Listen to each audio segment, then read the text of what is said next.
working 60 hours, 70 hours, 80 hours because cash rules everything around us. Mm-hmm. It's the same narrative. Same narrative. But at the same time, we read these lyrics, but I'm still depressed.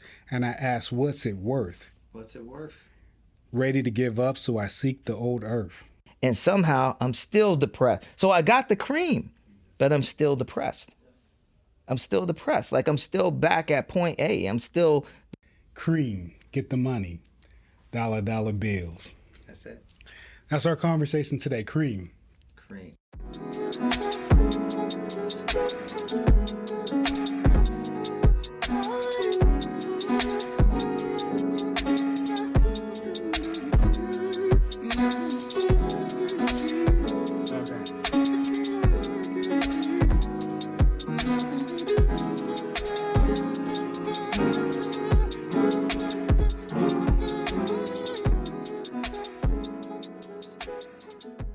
Got us some coffee from the coffee house at West End. Absolutely. Can you tell us about our coffee a little bit? With the pour overs, a lot of times I believe you get a whole lot more of the flavor of the coffee. So I hope you enjoy it. And then if we do a check-in and just you personally right now as you think about your day today, emotionally, physically, spiritually, how are you today? I am doing well. Learning how to slow down and live in the moments. So it's just been amazing spending time with family and friends these past few weeks. Yeah, that's awesome. Yeah. So what about you? Yeah, how am I doing today?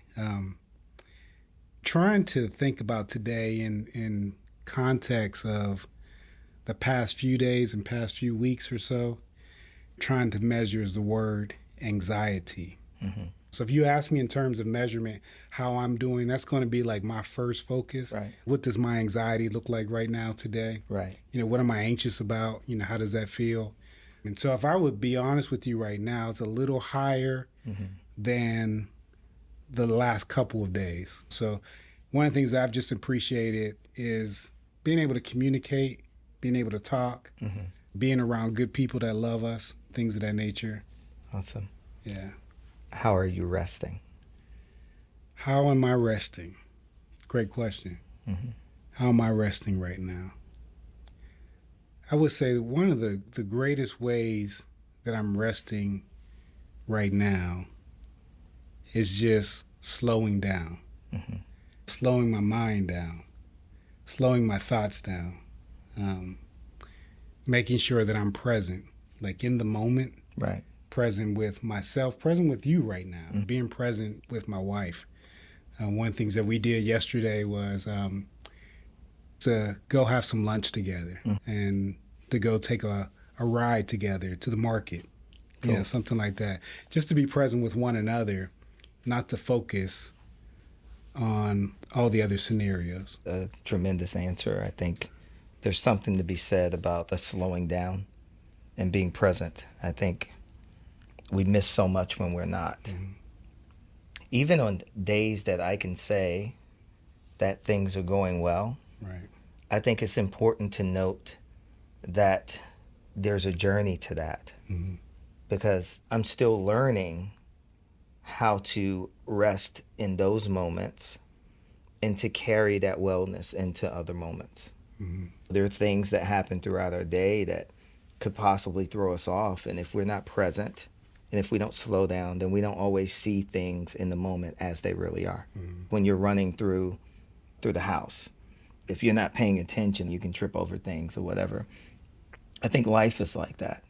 Slowing down gives us the ability to see things, to move out of the way and to adjust. And so we can maintain a level of wellness better when we slow down. When we're rushing, it's hard to adjust because we all get hit by things. Life happens.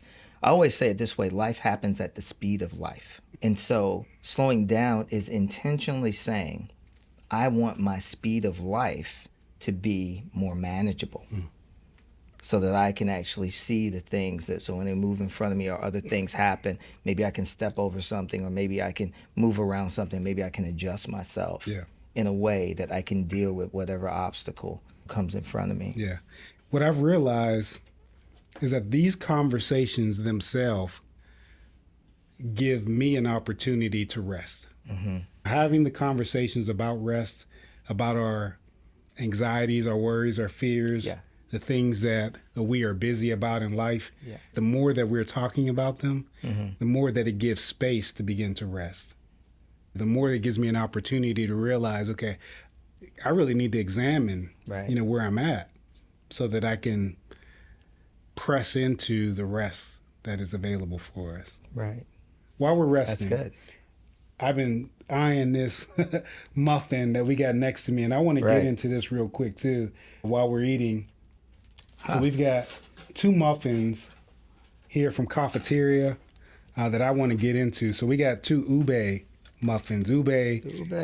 This is the cultural segment of the Rest podcast, and I wanted to share with you something that I think will help you in your times of rest. Today we're talking about Lecrae's Church Close 4 mixtape. It's the 4th one in his mixtapes series. I recommend you check it out. Even if you're not a huge hip hop person, it's great to listen to, really catch what he's saying and his take on culture, especially on the Christian culture and the secular culture. I'm not the biggest hip hop fan, but I do love it and appreciate it. And maybe you're the same. I suggest you check it out just to hear what he has to say. Some of his songs are Misconceptions 4, which is the 4th one that he's done in this Church Close series. It goes through different misconceptions that the secular world has with Christianity, and also it really focuses on the misconceptions that he as a Christian had in life in general. Another one that he has is called Still in America, which is a take off of Childish Gambino's This Is America. He even has a music video that's very similar to Childish Gambino's video that was super viral when it came out. So I suggest you check out the video as well, because it shows his take on it in a cultural worldview. It's wonderful that he takes that view as a Christian when you don't hear it as much. Then the last one that he does is called Deconstruction. And deconstruction is really popular if you know what's been happening with a lot of churches, where people are seeing that there's a lot of unhealthy things that are constructed in what we call church. People are trying to deconstruct those things to find where we really need to be at. And he uses his own life stories and things that he's gone through with being an artist and being a celebrity and having to deal with all the popularity that comes and the criticism that comes from his music. It really shook his faith. And so now he's showing in his song the things that he struggled with, how he's able to now start his new process of reconstructing after going through all of those things. So I believe it'll resonate with a lot of us, even if, again, we're not huge hip-hop fans. And even if you're a hip-hop fan, maybe you're really loving secular hip-hop, and Christian hip-hop has a way different sound a lot of times. But I recommend you check it out anyway, because it shows his worldview, and it's a great thing to listen to during your times of rest. The other thing that I want to mention is walking. In America, we do not walk a lot, especially in the great state of Texas. We love our big cars, and we love riding to places, and many of us live in places where they're not walkable at all. But as I talked about before with exploring your city, walking is a wonderful way to rest. Jesus loved walking. He came from a culture of walking. They walked for miles and miles every day. I'm not saying that you take a long walk, but I do suggest that you try to incorporate walking into your times of rest. Instead of praying on your knees in a closet somewhere, maybe take a prayer walk and just walk down your street and talk to God and walk with Him. As the song says, it's a great way to decompress. It's a great way to get your mind off of things. Your body will thank you for it. Make sure you might have to stretch if you haven't done any physical activity in a while, but as you walk, it does so many things for you mentally, physically, and also spiritually if you're intentional. So take a walk, take somebody with you, walk and talk, go somewhere.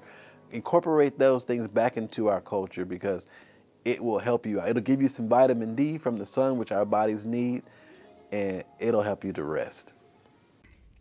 So today, I want us to see if we can talk about this phrase. It's really an acronym. Come with it. CREAM. CREAM. Cash rules everything around me. C.r.e.a.m, get the money. Dollar, dollar bills. That's it. That's our conversation today. C.r.e.a.m. Cream. Cash rules everything around me. One of my favorite lines there is this: but I'm still depressed, and I ask, what's it worth? Ready give up, so I seek the old earth, who explain working hard may help you maintain, to learn to overcome the heartaches and pain. Wow. Love it. Even with the cream. Even with the C.r.e.a.m. So what I love about Wow. what I love about art, what I love about music, is they paint a picture for us. Yeah. And this paints this picture that even with the C.r.e.a.m, I'm still depressed. And I ask, what's it worth? Beautiful question, right? Even when you get the C.r.e.a.m, you still have a life that is unfulfilled in some areas for Right. you. One of the things that was dropped in me was to get the education. Mm-hmm. And so God blessed me with the opportunity to go to college, to work with a Fortune 500 company, gave me an opportunity to work the corporate ladder up, gave me an opportunity to really experience things that probably my family and those that were like me had never experienced before. Mm-hmm. But even there, what I realized is that the narrative never changed. Because money still told me where to go, what to do, how to live, what I could buy. Right. And everybody around me had that same mentality. Right. So we're working 60 hours, 70 hours, 80 hours because cash rules everything around us. Mm-hmm. It's the same narrative. Same narrative. But at the same time, we read these lyrics. But I'm still depressed. And I ask, what's it worth? What's it worth? Ready to give up, so I seek the old earth. Wow. What other people would call success. Exactly. What's it worth? What's the value of it? Right. A lot of things that we ascribe the most value to are the things that are actually worth the least. And so even when this conversation about cash ruling everything around us, at the end of the day, there's things that money just simply can't buy for you. If you're depressed, money can take your mind off some things for a period of time, but eventually you still have to face what it is that you're facing. Right. Whatever that is, whatever the root situation is. If you're scarred, if you're hurting, which is a lot of what we're talking about, right? A lot of times people are trying to get from here to there because they're trying to outrun something that they haven't dealt with. That there are things happening inside of us that we just think that if we can get the C.r.e.a.m, because that rules everything around us. But what we truly need is something that would rule everything in us. Because it's not the things around us that really is having that impact. That depression, you can say that, yeah, it's not that things around you are not impacting that, but that's now something that's inside of you. So how do you change the scene of the things around you in a way that it can transform what's happening inside of you?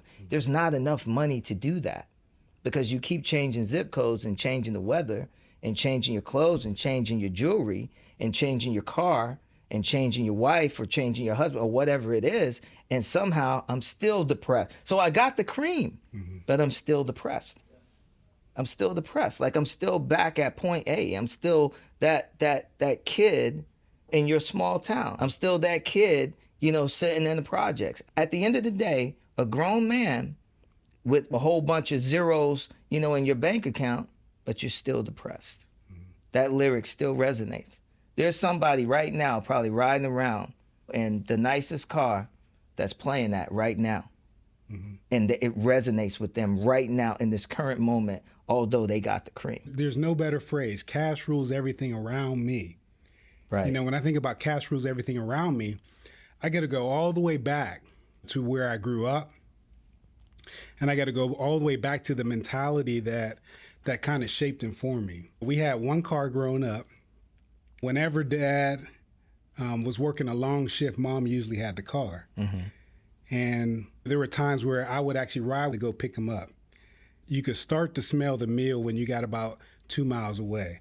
And then as we start to go pick up Dad, Mom would actually get back in the passenger side. He would start to drive. I'd get in the back seat. And the smell from the meal just got even greater because now he got in the car. Right. Dad was quiet because he was worn out. Right. He's working a long shift for whatever he's doing in the meal. And then when he gets home, driving home, the very first thing that he does is that he just goes straight to sleep. And so I just think about like his life of just working hard, providing for us. He gave me a perspective of the everyday man's working life. Right. What my dad provided for our family was a roof over our head, food to be put on the table, whatever we needed in life, that's what Dad was actually providing for. Now, I say it from this perspective, the everyday man's working life. Mm-hmm.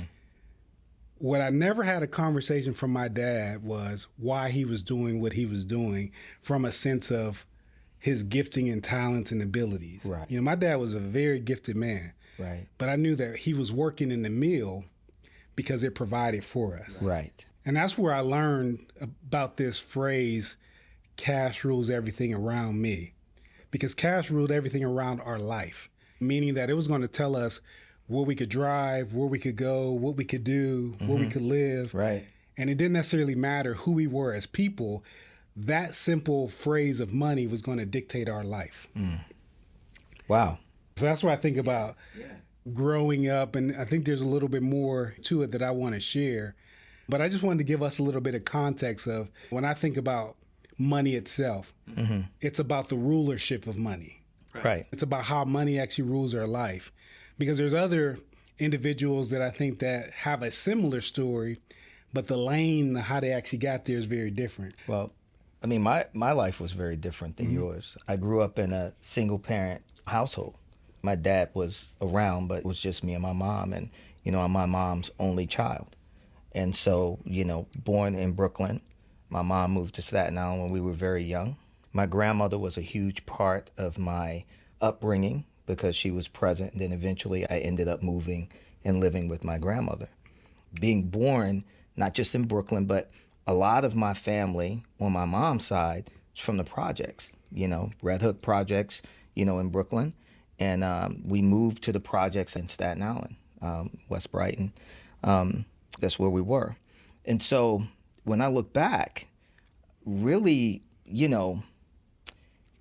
the idea of cash ruling everything around me was real. Yeah. Because we didn't have cash. Yeah. You know what I mean? So it's a perspective like I saw my mom constantly finding ways to ensure that we didn't go without. A lot of it she did on her own, like a lot of it. And I remember what it was like having, a lot of people don't know about this because these days they have EBT cards, but we used to have food stamps like they were in a book and you would rip them out. It was like money, it looked like Monopoly money. And you would go to the store and we I don't know why we would hide and pretend we didn't want anybody to see us spend it because the truth is everybody was spending it. Right. So the friends that I was hiding from, they probably had the same thing in their pocket too. Right. But it was the absence of cash. It was my mom finding ways to hustle and finding shortcuts to ensure that I didn't go without. And the crazy thing is that we were in the projects. We didn't have a lot, but I considered us to be very blessed because we knew people that had much less than we had. Right. So I know what it's like to have friends come to my house hungry. I was able to actually help them. The same whenever I lived with my grandmother, it was the same thing. I had friends that came over that I was able to actually give clothes to and share clothes with because they had much less than we had. So yeah, and early on in my life, as I'm thinking through money, I just knew that I didn't understand how it operated because we didn't have it. And so I wasn't really taught about it. So there was a cloud, like, how do you get money? And when you get it, what do you do with it? And then as you look out, the people that have money, it's like in some ways you assume that you understand how they got money. And you assume that you understand what it means and what it represents in their world. But the truth is that as you get older, you realize that you didn't really understand what you thought you did. Okay. So even in the streets, You're like, that guy, he's driving this and that. Oh, it's just so easy to just go out and do what he did to get what he got. But but then you start seeing like these people being killed or being locked up, and you're like, whoa, wait a minute. I guess money operates in his world differently than I thought it did. Because every time I saw him, he had fun, looked like he was having a good time. He had the gold chains, he had the girls, he had all the stuff. But obviously there was something else operating in the background that proved that maybe I didn't understand his world as much as I thought I did. Yeah, well, growing up, the idea for me is that money itself was the priority of life. Okay. The number one priority. Right. And I'm looking at it from this perspective because no matter if I talk about this everyday hard-working lifestyle that I'm telling you about my dad, Right. or I talk about the neighbors that lived on my street, it could have been someone who lived right next door to us, I'm thinking about right now, who I know that didn't have the same kind of job that my dad had, Right. but they still were able to afford the same kind of house that we had. And if I think about how they lived every day, I think about the word called being a hustler, because I know that however they brought money into the house is how they brought money into the house. So I think about the cream, cash rules everything around me, is the mindset that I started to learn was so important, which is that everything that I do in life ultimately is driven by the conversation of money. Right. And that begins to form and shape who I was as a young child. Right. My mom used to take me to museums. My mom used to take me to plays. I was that kid walking through the projects dressed up because she would dress me up and she would take me places because she wanted me to experience things outside of this environment. And so in that also began to bring a greater realization of what you're talking about, because now that you've introduced me to this world, how do I live in it? Yeah.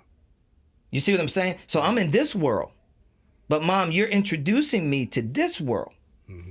And although you have all of this love for me and you and I have this tremendous relationship, how do I make the jump from where I am to where you're telling me I could be? Right. How do I do that? Cash rules everything around me. C.r.e.a.m, get the money. How do I get the money? And then understanding how that's the reason I was using the word like the ignorance that I had about money, because not really handling it, not really having it to handle, not seeing that model for me. And so understanding how do you get C.r.e.a.m, right? How do you get that? And then how do you manage it? Or how do you keep it from managing you? Right. Right. All my dad wanted was better for himself. That's right. And for his household. Something different than he experienced before. Yep. And all my neighbor wanted was something better. That's it. That's where I grew up in learning that where I'm from, small city, right on the river between Ohio, Pennsylvania, Pittsburgh, is that in order to get better for our life, you got to get the money. In order to have better, in order to live life in a different manner, money is going to rule. When we talk to our kids even, I don't know if we're being completely honest with them about that. Because even where you look at it from a scholarly perspective and you say go to college and achieve and all of this, you're still talking about hard work and hustle, right? Both of those things come together, I'm not talking about whether it's legal or illegal. What I'm talking about is what you're saying, that both of those two elements being present to try to help us get from where we are to better, right? And I think being completely honest and helping them understand that when it comes to these things, we're talking about C.r.e.a.m, is that at the end of the day, that's not necessarily, the outcome is not always what you think it's going to be. That's what I'm going to hit you with. It's important, I think, to have that conversation with them, that it's like managing expectations. It's helping them understand what's truly valuable in this life. You can get the money, you can get the power, and you can get the respect, and you can still be empty. And the point that I consistently make is that no matter where we actually think about those lanes and where we come from, we all still have to deal with this issue.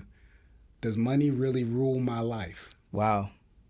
How much of it really rules my life? And secondly, is there something better? Is there a different way to think about it? At the end of the day, when you really think about it, you're still in that same tension. We all live in that tension.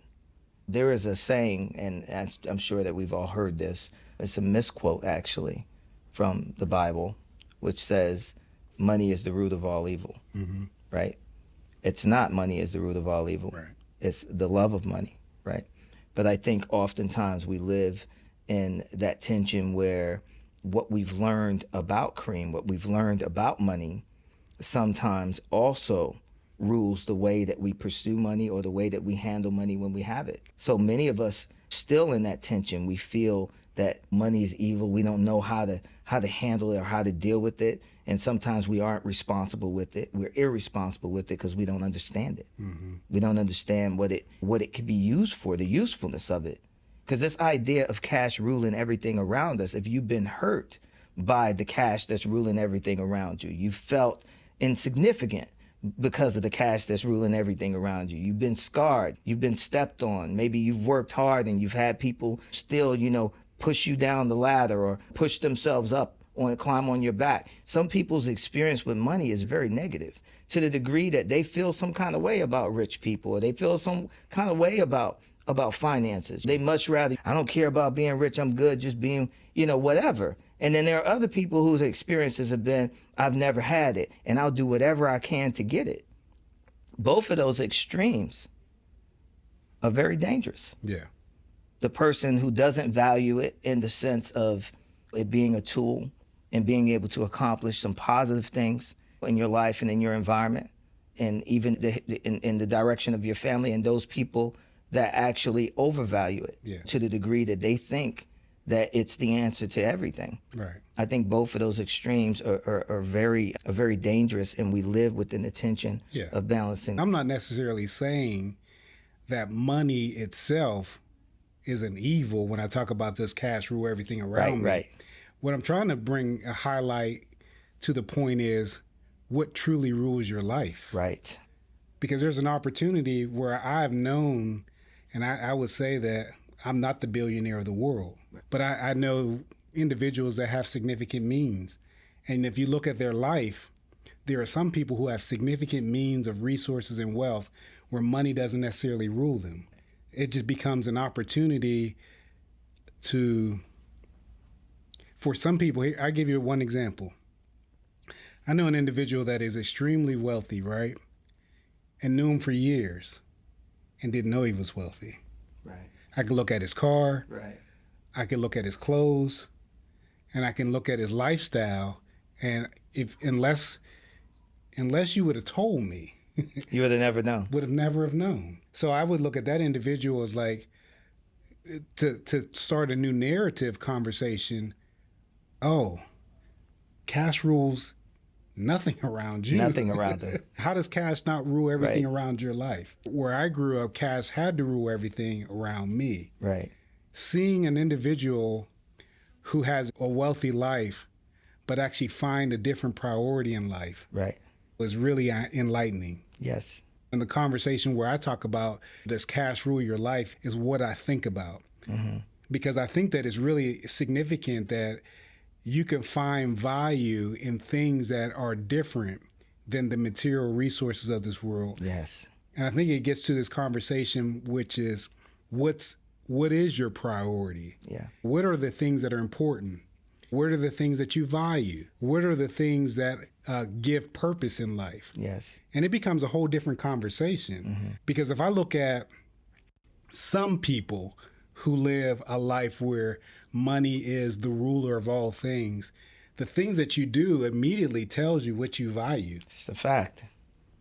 That's a fact. Or you can look at the other areas of your life where somebody could have significant means of wealth, and what they do and how they live it tells you what they value.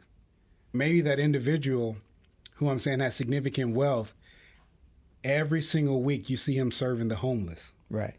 You see them doing something that actually benefits another individual. Right.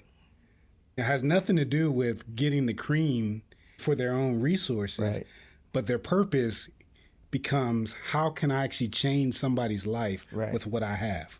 Yeah. So it's That's different. That's a mind shift. It is. Completely different perspective. It is.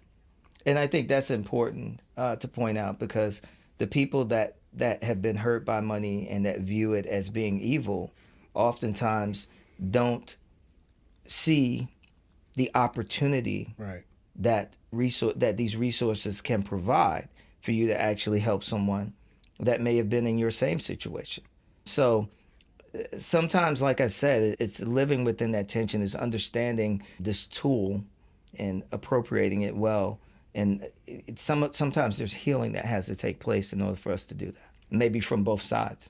Those that actually make too much of it, still, although, they may be trying to live their life in balance, their priority still is to get more cream. That's their priority. And then you have the other person that's just like, man, I'm just okay, just where I am, and I'm not going to try too hard, to achieve any more. We're talking about purpose, things of that nature. I want to hear your dreams because I want to balance with the tension of accomplishing your dreams. How do we get there? Because that's where I'm trying to get to is when I think about a shift and a switch in my own life, is having a vision and a dream that actually is greater than having money. Right. But when you actually have a vision and a dream about certain things, it actually takes money. Right. To actually get there. Right. So that's where I'm trying to get to the conversation of understanding what are some of the dreams and visions that you have in your own life. When I think about dreams, I think about freedom. Yeah. You have to be free to dream, and then you have to be free to actually experience or walk in that dream. They're not free enough to even dream. So if you're caught in this cycle of toil, which we have conversations about that, it's hard to dream when you're toiling. Mm-hmm. When you're just knuckles to the ground every single day, grinding, dead dog tired, the only thing you can see is what's in front of you. All you can see is this next bill, this next meal, it's hard to dream when you're not free to dream. It's true. The other thing is, when I think about this conversation of dreams, freedom, is if there isn't a transformation that happens in our lives. So when we talk about healing, right? So in other words, many of us have been hurt. We have scars. We have invisible wounding. We have things that we've learned that are not really good, not really healthy in our lives. But then we then dream what it is that we want for our lives. There's no way that dream can be healthy if you're not healthy.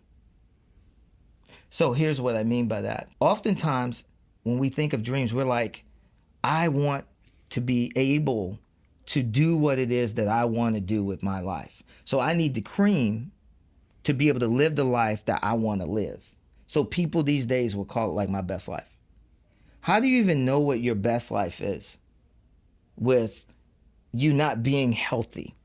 Emotionally, spiritually, many other ways. You're not healthy. You haven't really slowed down to the point that you can assess what needs to be dealt with in your life. Okay. So you're just moving ahead, not really well, but just moving ahead into quote unquote what you call your dream. And your dream is to have what you want and do what you want. So for me, when I think of dreams, I see absolute danger in me not slowing down enough in my life to allow myself to heal and become the person that I truly was created to be, right? Mm-hmm. I want to dream out of that. I want to dream out of a healthy space so that I can have a healthy dream. Because I ultimately want to be free enough not to do what I want to do, mm-hmm. but to do what I was created to do. Mm-hmm. So that's what I dream about. I dream about the things that I was created to do, the gifts, the talents, all the things, the God-given things that God has placed inside of me. Am I free enough, first of all, to dream those things? And then, am I free enough to live in that space? That's interesting that you talk about it from that perspective, because I would say, like in my own life, the healing started by being given a vision. Mm-hmm. By being given a dream. Right. Because it was helpful for me to see that I was loved so much that I didn't have to chase the money. Right. If I hear you correctly, that you could live a life bigger than receiving, that you literally could be giving. Amen. You could show generosity in whatever capacity out of the overflow of your life, opposed to always being in receiving mode. Always being in receiving mode. Yeah, I think that's very much the same space that my mind is in when it comes to that conversation. Because when I think about being free to be who God created me to be, instead of being bound to have to be who I think I want to be. Right. Being free to be who God created me to be is me being able to be generous. Is me taking whatever it is that God's given me and being able to share that in a way that matters. That's ultimately what these gifts are for. They're gifts. And I just think it's important for me when it comes to dreams. That's how I look at it. I think the dream is not just a gift to you. It's actually causing you to be a gift to others. Yeah. That's what a real dream does. A real dream allows you to be free enough to be the gift. So it's not just receiving the gift. Here's a dream. Enjoy that. It's no, here's a dream. And you're going to be able to now take this dream and give it away. Give away all of the value of this dream to the people that get to experience it with you. Right. So when you get the dream or you get the vision, and God in some kind of way has been able to touch you in such a way that that you see something bigger than you've ever seen before. Right. The point of it is not even the dream. No. The point of it is learning to live. Yeah. And I think that's the conversation that I'm thinking about right now. Yeah. Just learning to live toward the dream, learning to live in the moment, learning to live in who you are. Yeah. What a beautiful space to think about, getting to a place where you can just learn to live every day. And I don't know if that makes any sense.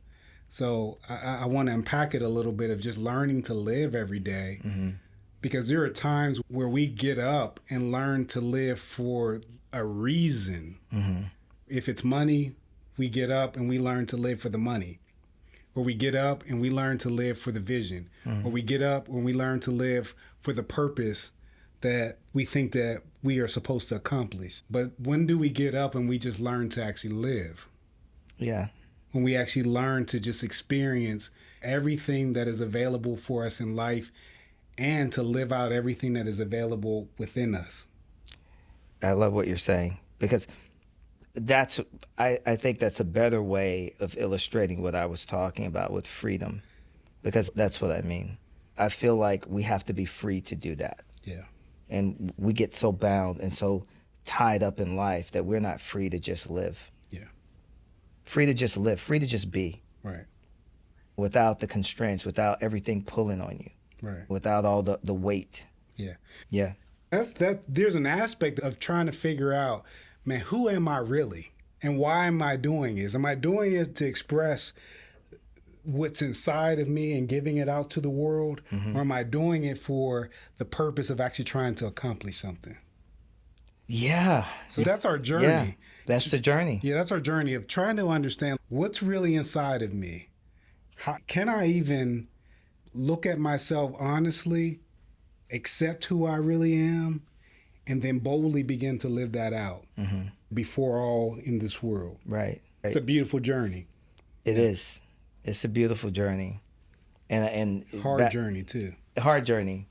But as you were saying earlier, I think it's important for us to experience the journey. Yeah.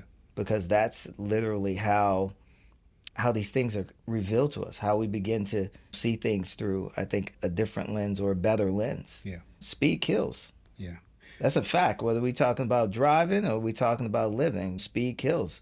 There are a lot of dreams, I think, that have been shattered just because of people moving too fast. There's a phrase that I always think about sometimes, that what we see in the world is many times a fragment of the possibilities that God really has for us. Wow.